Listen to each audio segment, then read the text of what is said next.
Hindi ko sinasadya ni Kaya. Merong kung anong demonyo ang kumukontrol sa akin.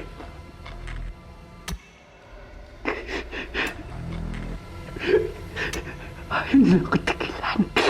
Ayaw nila akong tigilan.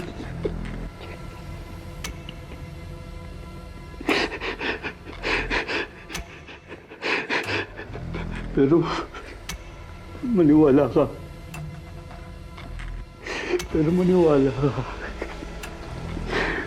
Gusto kong magbago.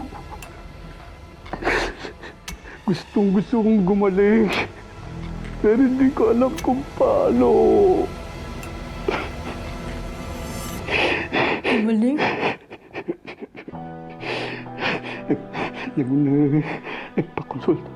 Nagpakonsulta ako sa doktor.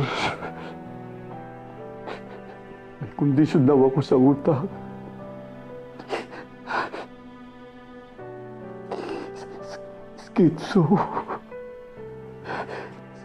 Schizoaffective. Yung kombinasyon daw na schizo, tsaka yung bipolar. Hindi ko masyadong natatandaan. Basta may kondisyon daw ako sa utak.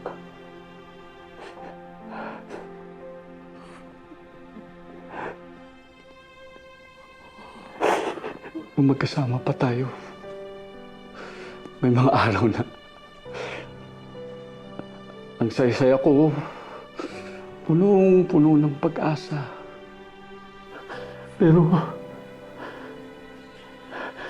sa hindi ko alam na dahilan, biglang bumabagsak ang pakiramdam ko.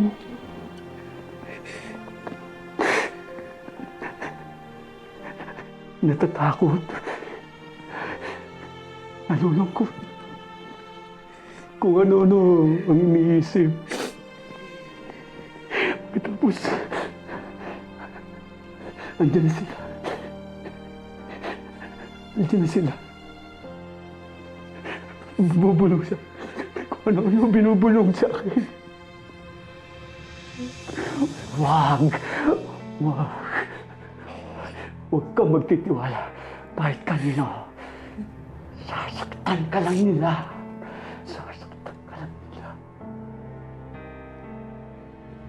Kaya ako nagagalit. Sumasabog. Ayaw nila ang tumigil. Kaya ako nananakit. At ikaw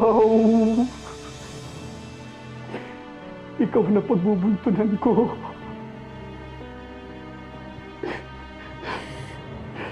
Inunawa mo ko.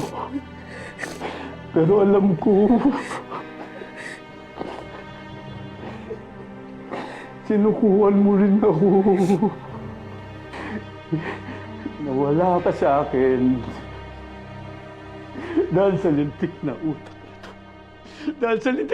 na to. Dahil sa lintik na utak na to. Tigilan nila.